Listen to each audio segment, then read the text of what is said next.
नमस्कार दोस्तों, मैं हूं एडवोकेट नारायण सोमानी और आज मैं आपके सामने एक टॉपिक लेके आया हूं जो कि पुलिस से संबंधित है।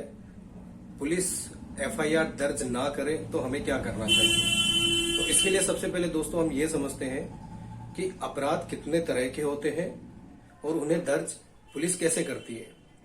अपराध दो तरीके के होते हैं, एक तो कॉग्निजेबल ऑफेंस और एक नॉन कॉग्निजेबल ऑफेंस। हिंदी में समझे तो संज्ञेय अपराध और असंज्ञेय अपराध, और आम भाषा में समझे तो इसे कहते हैं साधारण अपराध, और जो ज्यादा गंभीर अपराध ना हो उसे साधारण अपराध हो गए, और जो गंभीर अपराध होते हैं उन्हें कहते हैं कॉग्निजेबल ऑफेंस। तो ये दो तरह की कैटेगरी है। अब बात ये आती है कि इन दोनों कैटेगरीज में कौन कौन से अपराध आएंगे, ये हमें कैसे पता होगा, आम आदमी को कैसे पता होगा। तो इसके लिए सीआरपीसी के शेड्यूल 1 के अंदर ये सारी डेफिनेशन दी हुई है कि कौन सा अपराध कॉग्निजेबल है, कौन सा नॉन कॉग्निजेबल है। ये एडवोकेट्स जो आप हायर करेंगे वो आपको बता देंगे। तो अब जब ये अपराध की श्रेणी हो जाती है तो इसके बाद पुलिस ये देखती है सर्वप्रथम कि अपराध कॉग्निजेबल है या नॉन कॉग्निजेबल है।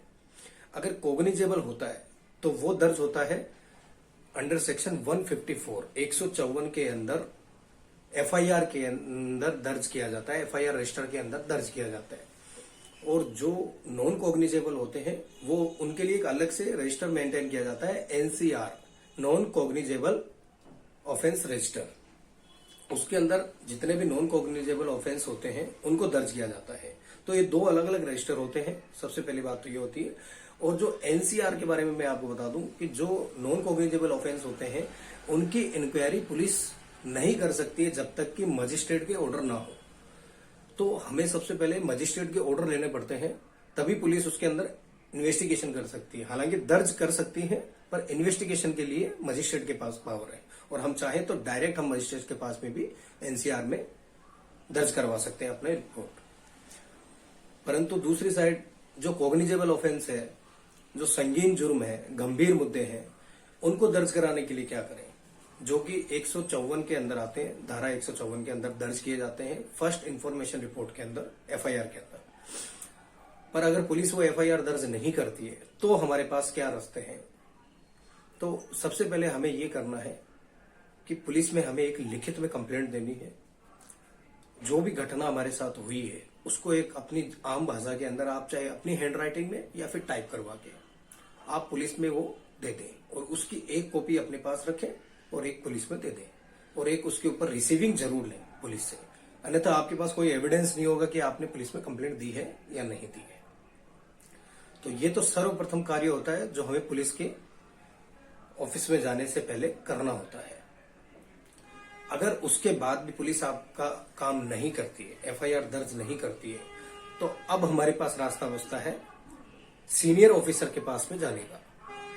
अब सीनियर ऑफिसर कौन होगा? उस एरिया का एसपी या उस जिले का एसपी।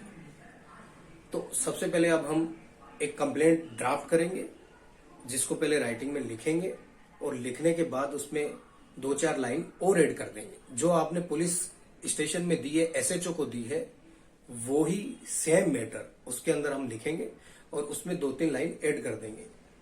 वो 2-3 लाइन ये होगी कि हमने इस पुलिस स्टेशन में हमारी कंप्लेंट दर्ज कराई, पर किसी भी पुलिस वाले ने हमारी बात को नहीं सुना और हमारी एफआईआर को दर्ज नहीं किया, इसलिए कृपया करके आप इस पे संज्ञान लें और एफआईआर दर्ज करवाएं।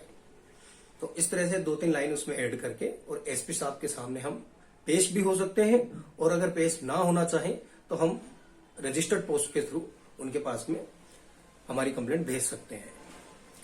पर रजिस्टर्ड पोस्ट अगर आप करते हैं तो उसकी जो रिसीविंग है वो हमें जरूर रखनी होगी, क्योंकि जो रिसीविंग होती है वो ही हमारी कोर्ट में काम आती है। जब पुलिस हमारी एफआईआर दर्ज नहीं करती है तो हमें कोर्ट में ही जाना होता है।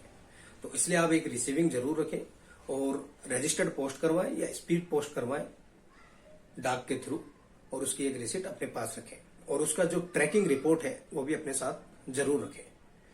अगर एसपी साहब भी आपकी बात को सुनवाई नहीं करते हैं किसी कारणवश, अमूमन ऐसा होता नहीं है कि एसपी साहब के पास जाते हैं तो वो दर्ज करवा देते हैं।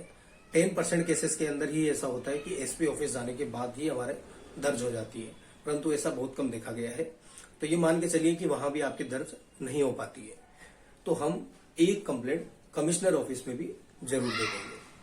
उसके बाद में वही सेम एक रिसीविंग उसकी हम रखेंगे और एसपी ऑफिस में भेज देंगे। अब इसके बाद में आती है धारा 156(3).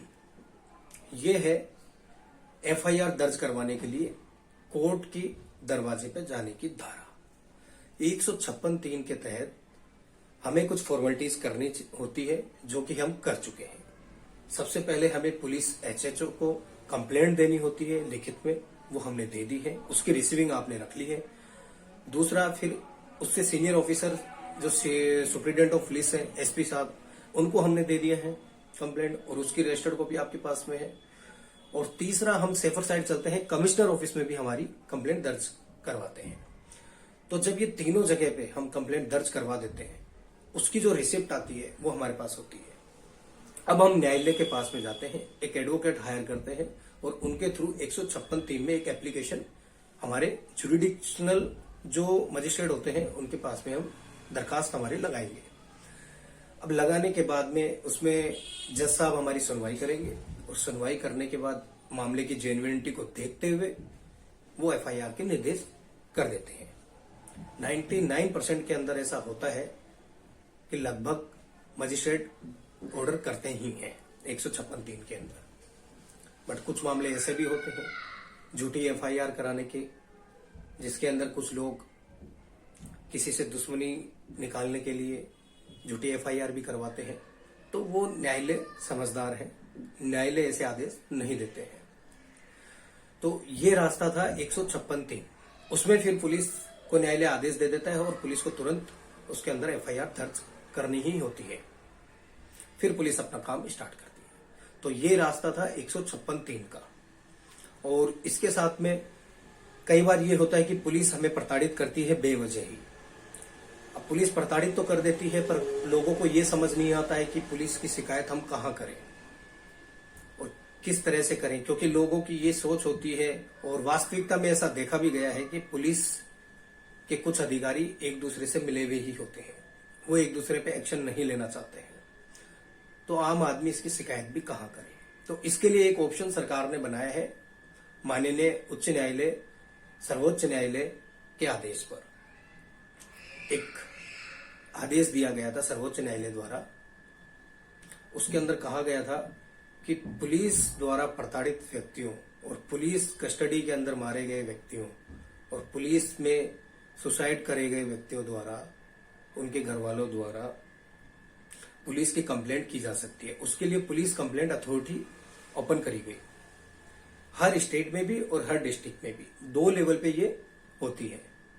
तो आप चाहें तो डिस्ट्रिक्ट लेवल पे अगर आप शिकायत करना चाहते हैं किसी डीएसपी रैंक के पुलिस ऑफिसर की या उससे नीचे वाले ऑफिसर की, तो डिस्ट्रिक्ट कंप्लेंट अथॉरिटी में आप उसकी शिकायत कर सकते हैं। अगर शिकायत आप करना चाहते हैं डीएसपी के ऊपर वाली रैंक के अफसर होगी, तो स्टेट लेवल की पुलिस कंप्लेंट अथॉरिटी में आप शिकायत कर सकते हैं। अच्छा, पुलिस कंप्लेंट अथॉरिटी को ऑपरेट कौन करता है?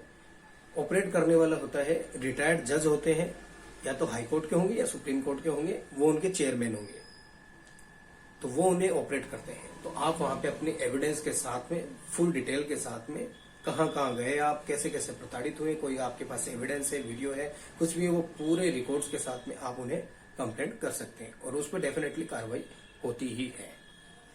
तो ये कुछ रास्ते थे आम आदमी के लिए, कुछ बचाव के उपाय थे जिसे आप फॉलो करें, आपको सुविधा रहेगी। और किसी भी प्रकार की समस्या हो, चाहे वकील चुनने से संबंधित हो, चाहे पुलिस से संबंधित हो, या आप कोर्ट के चक्कर खा के परेशान हो चुके हैं, कोई चीज आपको समझ में नहीं आ रही है, या पुलिस की हो या फिर वकील की हो, कोई भी बात आपको समझ नहीं आ रही है, आप असमंजस में हैं क्या करें और क्या ना करें, तो आप मुझसे संपर्क करें, मैं आपको सही रास्ता दिखाऊंगा। धन्यवाद।